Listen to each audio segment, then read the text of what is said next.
Hi, my name is Guy Fredrickson. Today is Saturday, December 18th, 2021. And this video is about the intake manifold and carburetor wedge for my 1961 Chris Craft 17-foot ski boat. So it's a Chevy 283 engine. So the casting number on this intake manifold is right here, 3746829, and these were made in the late 1950s to early 1960s on a lot of different cars. But they say that the Chris Craft engine was a Corvette engine, so it was a high performance engine of its day, 185 horsepower, 283. So in the boat application, because the engine sits at an angle relative to the prop shaft, so in the Chris Craft that's somewhere around 12 to 15 degrees, they have a carburetor wedge. So this sits on top here, and then the base plate for your carburetor would sit on top of that, so that it would more or less keep your carburetor level while your engine sat at an angle inside the boat. But here's the issue.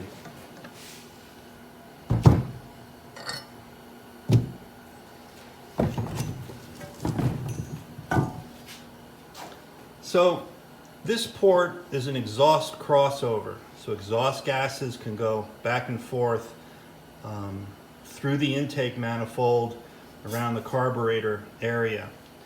And these are intake ports to the cylinders, and this is a cooling water port. So the cooling water port, I'm pretty sure on the Chris Craft, they recommend you block one side or the other, because the way the cooling works on this engine is you have your raw water pump.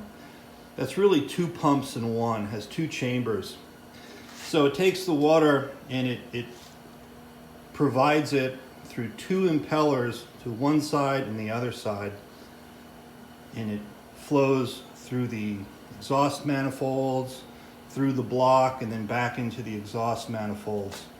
So you don't want cross flow from one side to the other here, because if one side gets a little more restricted, then maybe a lot of the cooling water will flow one way or the other, so you won't get equal cooling across the engine.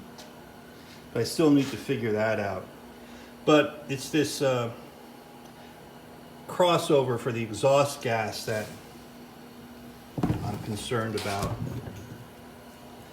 So what it does is it allows exhaust gases to come through these two ports. And the base plate for the carburetor, and this is a Carter WC-FB carburetor that I'll talk about in another video in a lot more detail on rebuilding it. So that would sit in the automotive application. That would sit on here, and the crossover would help heat up this area of the carburetor. But the problem is, on the carburetor wedge, causes all sorts of corrosion in the aluminum. So these ports right here are almost corroded all the way through. And I have another one that's even worse. So my plan is to drill and tap these two ports and just block them off entirely. And then on the wedge, I'll drill these out to, what size drill did I get here? 5/8, and then plug these with aluminum rods to seal these off, and then probably take it to a shop and have a welder kind of tack weld those in place, and then fill these recesses here where it's all corroded with aluminum, and then reface this surface.